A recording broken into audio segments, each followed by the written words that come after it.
안녕하십니까. 민법을 잘하는 남자 안영찬입니다. 이번 영상부터 이제 기출문제 2019년도 출제된 기출문제까지 풀어볼 거거든요. 여러분들이 나중에 여러분들이 기출문제를 공부할 때 너무 옛날 거 7, 8년, 9년, 10년 이런 것들까지는 풀어볼 필요 없고요. 최근 한 6, 7년 정도, 많이 멀어야 한 7년, 6년 이 정도까지는 푸시면 되고요. 10년, 9년, 8년 이렇게 오래된 문제까지는 여러분들이 풀 문제는 아니라는 거 좀 주의하시기 바라고, 왜냐하면 출제 경향이 바뀌었기 때문에 그렇고요. 그 다음에 민법은 어떤 특징이냐면 나올 만한 분야가 정해져 있다는 특징이 있어요. 그래서 실제로 나올 만한 분야에서 조금씩 문제가 변형이 돼서 출제가 되거든요. 자, 이런 겁니다. 산업인력관리공단에서 민법 출제를 의뢰할 때 출제하시는 교수님에게 뭔가 참고할 것을 주겠죠. 뭘 주겠습니까? 기출문제죠. 그래서 그동안 이렇게 출제되어 왔습니다 라고 참고하는 문제를 드릴 거고, 그러면 그동안 출제됐던 기출문제를 참고해 가지고 올해 시험 문제를 만들게 돼요. 그래서 올해 시험 문제는 과거 기출문제와 100% 유사합니다. 근데 조심할 것은 뭐냐면 똑같은 것은 단 한 문제도 없죠. 왜냐하면 참고하라고 문제를 줬더니 그대로 베끼면 돈 받기 쪽팔리잖아요. 그죠? 다시 말하면 100% 유사하지만 똑같은 문제는 단 한 문제도 없어요. 100% 유사하니까 반드시 기출문제를 봐야 되지만 똑같은 문제가 단 한 문제도 없기 때문에 무작정 답을 외우는 것은 의미 없다는 거 강조해 말씀드리고요. 따라서 기출문제를 공부하실 때는 최근 한 7년 정도까지 끊으시면 돼요. 6, 7년 정도 끊으시면 되고, 그 다음에 답을 외우는 것은 의미가 없고요. 행간의 의미도 정확히 내 것으로 만드시면 의외로 고득점도 맞을 수가 있습니다. 자, 강의는 어떻게 진행할 거냐면요. 문제를 쭉 무작정 푸는 건 아니고 그 문제를 풀기 전에 가장 기본적으로 여러분이 반드시 숙지해야 될 내용을 먼저 정리를 하고요. 그 정리된 것을 기반으로 해가지고 문제를 푸는 과정으로 갈 거예요. 그래서 암기할 쌍도 함께, 민법 암기하기도 함께 정리하게 된다는 거 말씀을 드립니다. 그 다음에 요 정리할 때 제가 보여드리는 그 자료는 제 카페, 민자카페 자료실에 올려드릴 테니까요. 누구든지 가입하시고 다운받으시면 됩니다. 자, 일단 처음에 권리변동 및 법률행위 해가지고 권리변동이거든요. 그래서 이 권리변동에 대해서는 뭘 우리가 정리를 해야 되냐면, 물론 원시취득, 승계취득, 설정적 승계, 이전적 승계 이런 것도 출제되긴 해요. 그렇지만 그거는 여러분들이 요약집이나 기본서를 통해서 정리를 하시면 되고요. 제가 따로 여러분들이 반드시 기억했으면 하는 건 뭐냐면 권리의 변경입니다. 자, 권리가 변경되는 것은 일단 첫째, 주체 변경이 있어요. 근데 이 주체 변경은 특별한 것은 아니라 이전적 승계와 같은 말이다. 다시 말하면 이전적 승계를 하게 되면 권리의 주체가 변경되게 된다, 이런 얘기죠. 그 다음에 내용의 변경인데, 이 내용의 변경은 두 가지가 있습니다. 질적 변경과 양적 변경. 자, 질적 변경이라는 것은 뭐냐 하면 권리 자체가 다른 권리로 뒤바뀌는 거. 양적 변경은 뭐냐 하면요, 권리 자체는 변경되지 않았는데 예를 들어서 권리자로서 할 수 있는 일의 양이 변경되는 거 우리가 양적 변경이라고 해요. 제가 소유권을 가지고 있거든요. 근데 제가 소유하고 있는 집을 다른 사람에게 전세권을 설정해 줬어요. 그러면 저는 여전히 소유자임은 변함이 없죠. 권리 자체는 변경된 것은 아닙니다. 그렇지만 이제는 저는 그 집에서 더 이상 살 수 없다, 수익할 수가 없으니까 권리 자체는 여전히 소유자지만 더 이상 수익할 수 없다, 할 수 있는 일의 양이 뭐하게 돼요? 줄게 되는 거죠. 그래서 자신의 소유물에 제한 물권을 설정하는 것은 대표적인 양적 변경이 되는 거죠. 그 다음 세 번째, 작용의 변경이에요. 작용의 변경은 권리 자체 변경되지 않고요. 양도 변경되지 않는데 파워가 바뀌는 거 우리가 작용의 변경이라고 하거든요. 두 가지 예를 기억해 두시는데, 첫째, 2순위 저당권이 1순위로 순위가 승진되는 것은 대표적인 작용의 변경이다. 왜냐하면 2순위가 1순위로 바뀌었다는 것은 권리 자체는 여전히 저당권인 건 똑같죠. 저당권자로서 할 수 있는 일의 양도 똑같아요. 변한 게 아니고요. 다만 똑같은 저당권이지만 2순위가 1순위보다 더 뭐가 돼요? 힘이 세잖아요. 이런 걸 우리가 작용의 변경이라고 하고요. 또 임차권자가 대항력을 취득하는 것도 대표적인 작용의 변경이죠. 왜요? 대항력이라는 것은 대항할 수 있는 힘을 말하는 거잖아요. 자, 이 정도 좀 정리하시면 좋겠고, 그 다음에 또 하나 정리할 것은 뭐냐면, 자, 우리가 법률 사실에 분리해서 적법행위 부분은 꼭 정리하셔야 돼요. 일단 적법행위가 둘로 나뉩니다. 법률행위라는 것하고 준법률행위라는 것은 나뉘고요. 나누는 기준은 뭐냐면 의사표시죠. 요 적법행위 속에 의사표시가 들어있으면 법률행위, 의사표시가 없으면은 준법률행위거든요. 따라서 법률행위라는 것은 의사표시가 들어있는 적법행위를 우리가 법률행위라고 하고요. 법률행위 효과는 무엇에 의해서 결정되냐면 의사표시, 원하는 바에 따라서 결정이 되는 거죠. 그 다음에 준법률행위 뭐냐면 의사표시가 없는 적법행위를 준법률행위라고 하고, 준법률 효과가 무엇에 의해서 결정이 되냐면 법률 규정에 의해서 결정된다는 거 꼭 기억해 두셔야 되고요. 그 다음에 준법률 뭐가 있냐면, 첫째, 의사의 통지는 준법률행위인데 각종 체고와 거절은 준법률행위고요. 그 다음에 관념의 통지, 객관적 사실을 알려주는 것을 우리가 관념의 통지라고 하는데, 관념의 통지도 준법률행위고요. 얘는 두 가지만 기억해 두세요. 대리권 수여의 표시와 승낙, 연착의 통지. 그 다음에 감정의 표시, 감정을 알려준다는 얘기인데 용서가 대표적인 감정의 표시, 준법률행위고요. 그 다음에 이 세 가지를 제외한 나머지 모든 준법률행위를 우리가 사실행위라고 한다는 거 꼭 기억해 두시기 바랍니다.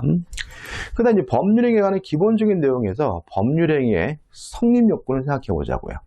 자, 법률행위 되려면 반드시 뭐가 있어야 되냐면 당사자, 의사표시, 목적 세 가지가 있어야 돼요.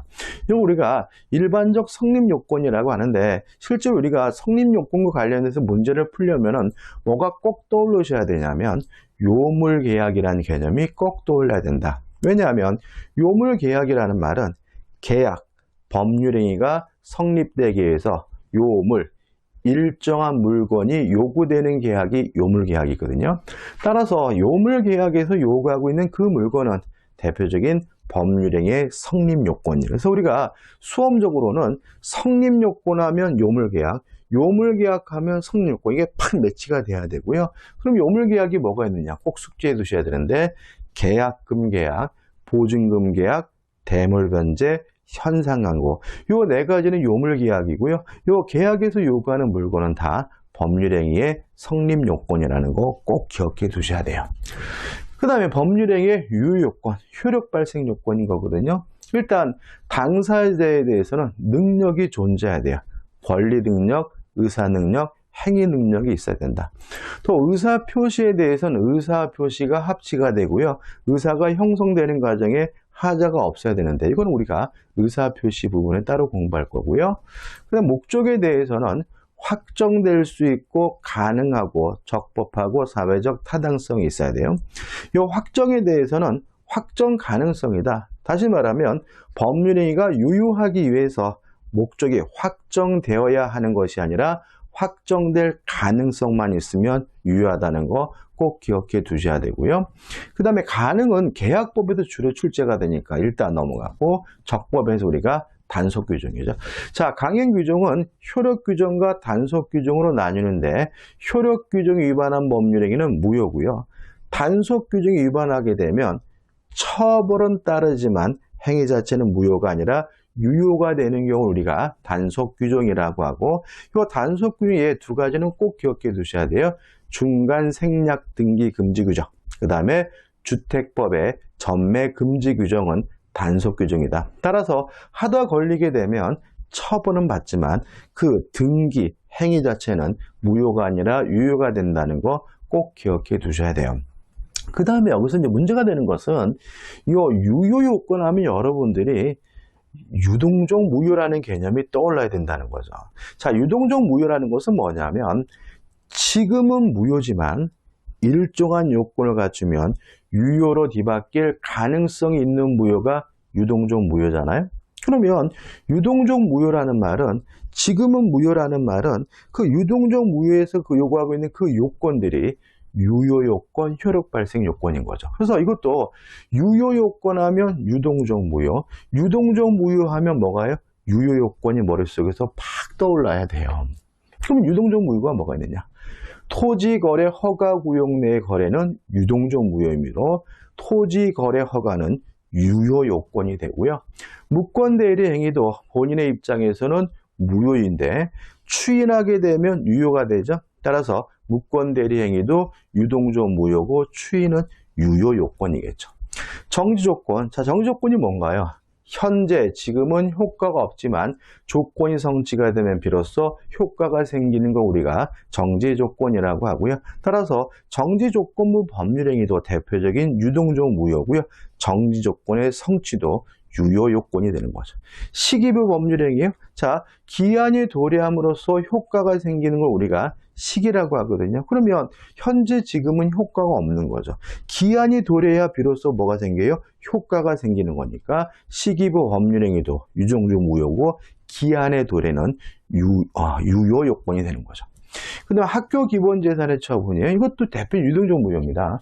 자, 학교 기본 재산을 처분하려면 주무관청으로부터 허가를 얻어야 돼요.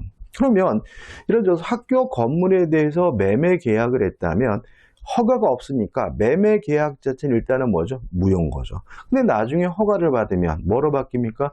유효로 바뀌니까 학교 기본 재산의 처분은 대표적인 유동적 무효고 주무관청 허가는 대표적인 유효 요건이 되는 거죠. 이것을 꼭 같이 기억해 둘 것이 뭐냐면 농지 취득 자격 증명은 유동적 무효가 아니다. 농지 취득 자격 증명은 유효 요건이 아니라는 거 꼭 같이 기억해 두셔야 합니다. 자, 이런 얘기가 됩니다. 자, 우리가 농지를 취득하려면, 농지를 자기 앞으로 등기하려면 농지 취득 자격 증명이 있어야 돼요. 농지 취득 자격 증명이 없으면 자기 앞으로 뭘 못하냐면 등기를 못해요. 그뿐인 거예요. 매매가 무효인 것은 아니죠. 다시 말하면 농지 거래 자체는 유효한데 자기 앞으로 등기를 못할 뿐이기 때문에 농지 취득 자격 증명은 유효 요건도 아니고요. 농지 취득 자격은 증명은 유동적 무효가 아니라는 거 꼭 기억해 두셔야 됩니다. 자, 여기까지 정리하고 이제 여기에 해당하는 기출 문제를 풀어보고 다시 한번 또 정리해 보도록 할 겁니다. 자, 보죠. 자, 1번 문제인데 이렇게 볼까요? 자, 잘 보이시죠?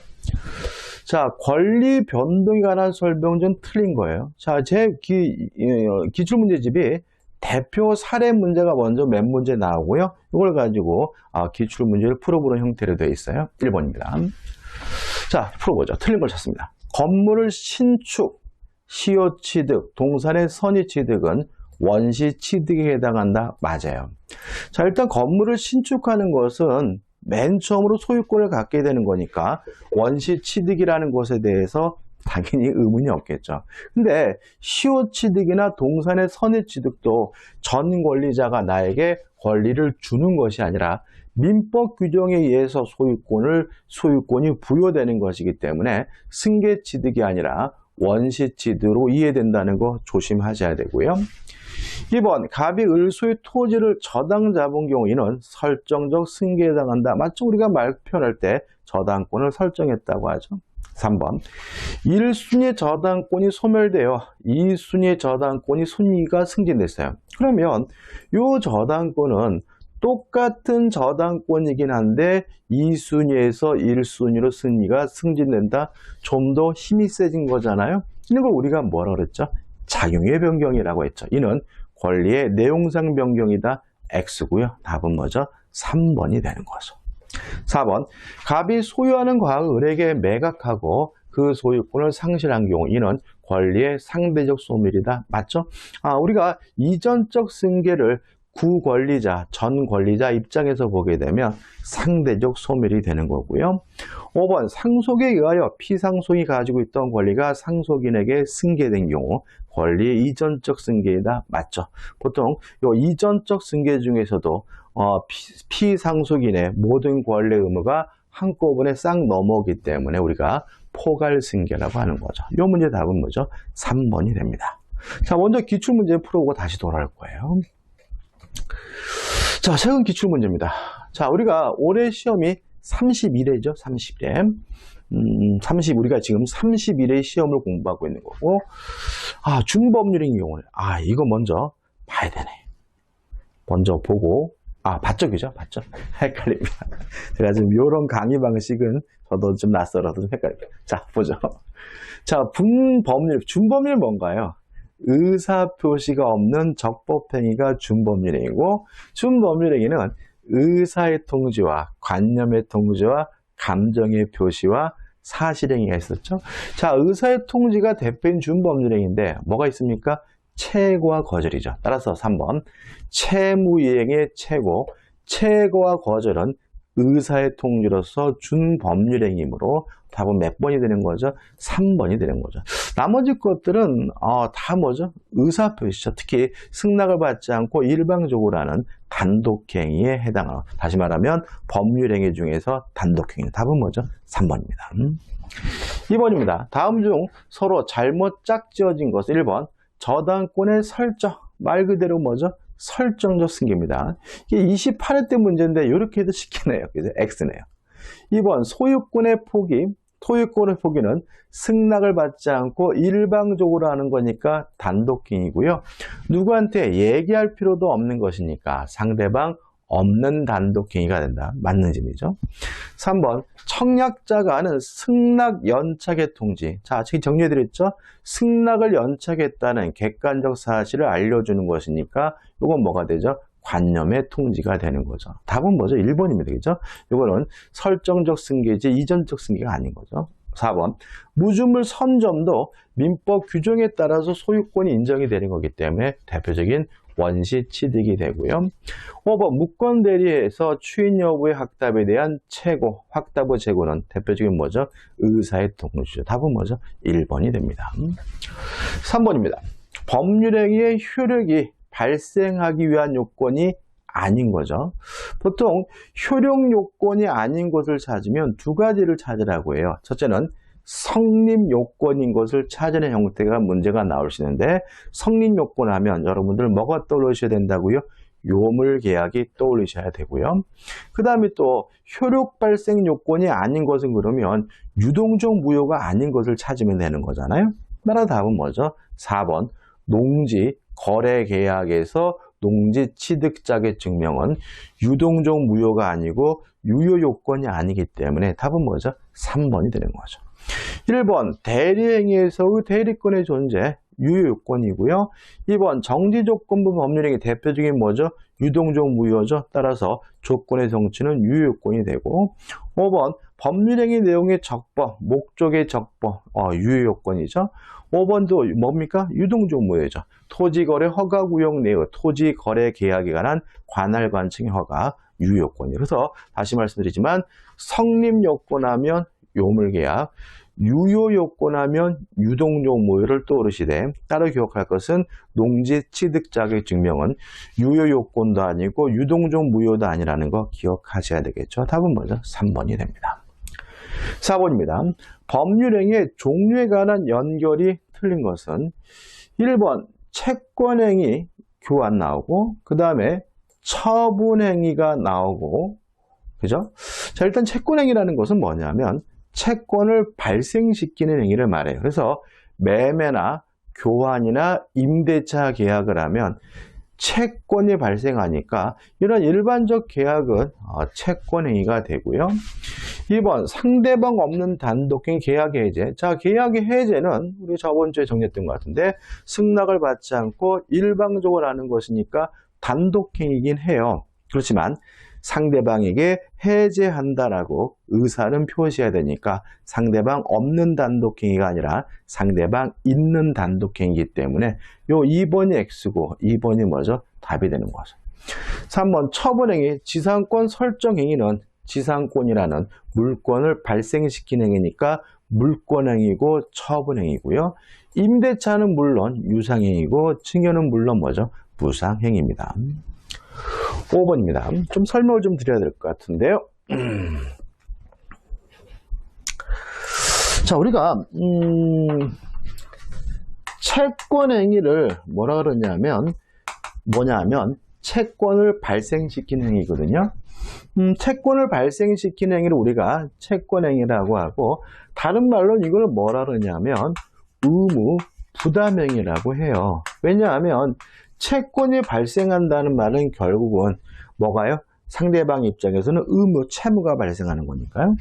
그 다음에 요거를 좀 구별해야 될 것이 뭐냐면 처분행위죠. 처분행위는 둘로 나뉩니다. 물권행위와 그 다음에 준물권행위로 나뉘어요. 개념은 이렇게 정리하시면 되는 거죠. 자, 물권행위라는 것은 뭐냐면 물권을 변동시키는 법률행위가 물권행위고요. 준물권행위라는 말은 뭐냐면 물권 이외의 권리를 변동시키는 행위를 우리가 준물권행위라고 해요. 그래서 물권을 변동시키는 행위는 물권행위, 물권 이외의 권리를 변동시키는 행위는 뭐가 돼요? 준물권행위인 거죠. 자, 그럼 생각해 보자고요. 을이 갑에게요 1억을 빌려줬어요. 그럼 1억을 빌려주게 되면 을은 갑에게 1억을 달라고 요구할 수 있는 뭘 갖게 됩니까? 채권을 갖게 되니까 1억을 빌려주는 이 행위는 뭐가 되는 거죠? 채권행위, 의무 부담행위가 되는 거죠. 근데 을이 자신이 가지고 있는 이 채권을 병에게 뭘 했냐면 양도를 했어요. 그러면 채권이 을에서 병으로 넘어가죠. 물권 이외의 권리가 변동되는 거죠. 따라서 채권을 양도하는 행위는 처분행위 중에서 뭐가 되는 거죠? 준물권행위가 되는 거죠. 그래서 이 채권을 양도하는 것은 준물권행위다 라는 것이 시험에 은근히 잘 나오니까 꼭 기억하시고 이해해 두셔야 되는 거죠. 자, 그러면 이제 질문을 보자고요. 자, 의무 부담행위가 아닌 것을 찾으라는 것은 채권행위가 아닌 처분행위를 찾으라는 얘기고요. 보이시나요? 5번이죠. 채권을 양도하는 것은 처분행위 중에서 준물권행위이기 때문에 답은 뭐죠? 5번이 되고 나머지 것들은 다 뭐예요? 계약을 함으로써 채권이 발생하는 채권행위고 의무 부담행위가 되는 거예요. 답은 뭐죠? 5번이 됩니다. 자, 6번입니다. 6번부터는 우리가 다음 강의 때 해야 되겠네요. 그래서 다음 강의 때는 이제 어디로 들어가냐면 반사회적 법률행위를 좀 정리해 보면서 이제 법률에 관한 본격적인 내용으로 들어가도록 하겠습니다. 자, 이번 영상은 여기까지고요. 도움이 되셨다면 구독, 좋아요도 부탁드리겠습니다. 고맙습니다.